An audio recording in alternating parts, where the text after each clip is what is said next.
안녕하세요, 라니입니다. 구독자분들 모두 좋은 하루 보내고 계신가요? 많은 분들이 스파르탄을 생각하면 아마 영화 300이 가장 먼저 떠오르실 것이라 생각합니다. 오늘은 영화 300에 출연한 배우들의 트레이닝을 담당했었던 마크 트와이스의 스파르탄 300 트레이닝 루틴에 대해서 알아보는 영상을 만들어 보았습니다. 오늘 영상의 주제가 마음에 드시는 분들은 구독, 좋아요, 알림 설정 부탁드립니다. 실제로 영화 300에 나오는 몸짱 스파르탄 형님들이 원래부터 몸짱이었었던 것은 아닙니다. 수개월에 걸친 트레이닝이 있었기 때문에 가능했는데 마크 트와이스의 트레이닝 방법은 일반적인 보디빌딩 방식보다는 크로스핏 혹은 펑셔널 트레이닝에 가까운 형태이지만 특정 목표, 예를 들어 최대한 빠른 기간 안에 근육의 발달과 선명도를 최대한으로 끌어올리고 체지방을 낮추는 데 초점을 맞추어서 배우들의 훈련을 지도했다고 합니다. 마크 트와이스는 트레이닝에 있어서 목표를 설정하는 것이 굉장히 중요하다는 점을 지속적으로 강조합니다. 그에 대해서 트레이닝과 식단에 있어서 복잡한 컨셉을 가지고 진행하는 것보다 간단한 컨셉이 지속 가능성 면에서 훨씬 더 효율적이라고 말합니다. 그로 인해서 최단 기간 내에 몸의 컨디셔닝을 훨씬 더 효율적으로 발전시킬 수 있다고 합니다. 그리고 가장 중요한 부분은 특별한 운동법이나 특별한 식단법을 찾는 것이 아니라 가장 기본적으로 나쁜 습관들을 좋은 습관들로 대체하는 것이 중요하다고 합니다. 한마디로 라이프스타일을 바꾸는 것이 가장 중요하다는 말이겠죠. 그럼 바로 본론으로 들어가 보도록 하겠습니다. 실제로 영화 300에 출연한 배우들이 각자 개인의 능력차와 역량에 맞게 트레이닝을 진행하였지만 일정 수행 능력에 도달하게 되면 동일하게 진행한 테스트가 있었는데 바로 The 300 테스트입니다. 총 300번의 반복 횟수를 쉬지 않고 진행한다고 해서 The 300 테스트라고 불리는데 첫 번째로 풀업을 25번을 진행해 준다고 합니다. 두 번째로 60kg으로 총 50번의 데드리프트를 수행해 준다고 합니다. 세 번째로 50회의 푸시업을 진행해 주고 네 번째로 24인치 박스 점프를 총 50회, 다섯 번째로 60kg의 바벨을 들고 총 50회의 플로어 와이퍼를 진행해 준다고 합니다.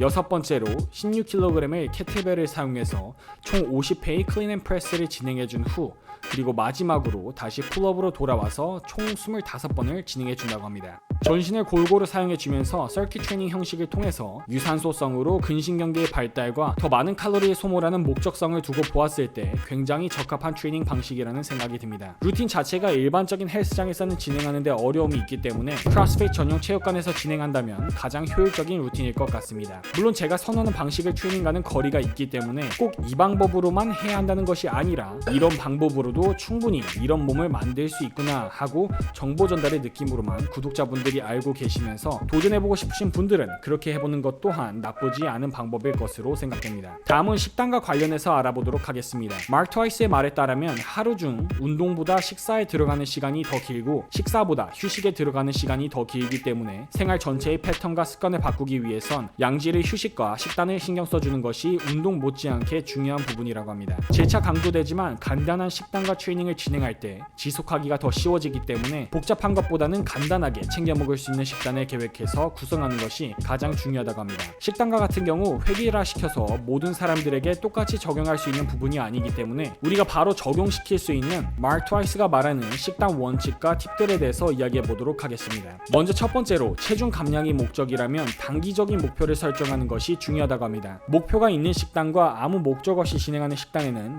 동기부여에서부터 성취 과정까지 굉장히 큰 차이가 나타난다고 합니다. 따라서 언제까지 어느 정도의 체중을 감량할 것인지 구체적인 성취 가능한 소목표들을 설정하는 것을 추천한다고 합니다. 두 번째는 바로 각각의 음식들이 어느 정도의 칼로리가 들어있는지를 확인하는 습관을 가지는 것이라고 합니다. 그렇게 할 때 아무 생각 없이 먹는 것보다 어느 정도의 열량이 우리 몸에 제공되고 있는지를 트래킹하고 수정하는 데 큰 도움이 된다고 합니다. 세 번째는 바로 자연식에 가까운 음식을 먹고 가공된 음식은 가능하면 피해주는 것이 좋다고 합니다. 이 부분은 저도 절대적으로 공감하는 부분인데요. 자신의 몸을 만들어가는 과정인 보디빌딩에서 싸구려 가공식품을 재료로 몸을 만들었는지 혹은 클린하게 건강한 재료들로 몸을 만들었는지에 따라서 특히 장기적으로 보았을 때 건강적인 측면과 신체 기능성적인 측면에서의 차이는 분명히 존재한다고 생각합니다. 네 번째는 늦은 저녁에는 탄수화물보다는 단백질 위주의 식사를 추천한다고 합니다. 가능하면 탄수화물은 하루 중 가장 먼저 섭취함으로써 섭취된 탄수화물들이 하루 중에 최대한 사용될 수 있도록 하는 것이 중요하다고 합니다. 다섯 번째는 하루에 4리터 이상의 충분한 수분 섭취를 해주는 것을 추천한다고 합니다. 고강도의 훈련을 진행하는 사람일수록 체내 수분과 전해질이 땀을 통해서 배출되기 때문에 근육의 정상적인 기능을 위해서 그리고 근육의 대부분이 수분으로 구성되어 있다는 점을 감안한다면 충분한 양의 수분 섭취는 굉장히 중요한 부분이라고 말할 수 있을 것입니다. 그리고 마지막으로는 운동 일지와 식단 일지를 작성해서 운동과 식단에 대한 자신의 몸의 변화에 대한 대한 정보를 수집하고 그에 맞춰서 앞으로의 식단과 트레이닝 방향을 결정하는 것이 굉장히 큰 도움이 된다고 합니다. 오늘 이렇게 영하 300의 배우들을 트레이닝한 마크 트와이스의 식단과 트레이닝 방법에 대해서 알아보았는데요. 구독자분들은 어떻게 생각하시나요? 이번 영상의 내용이 마음에 드셨다면 구독, 좋아요, 알림 설정 부탁드립니다. 혹시 근성장애 극대화를 위해서 꼭 먹어야 하는 7가지 음식들에 대한 영상을 아직 보지 못하신 분들은 위 링크를 클릭하셔서 확인하고 오시는 것을 추천드립니다. 영상을 시청해주신 분들 모두 진심으로 감사드립니다. 구독자분들 모두 아나볼릭한 하루 보내시고 건강하게 득근하세요.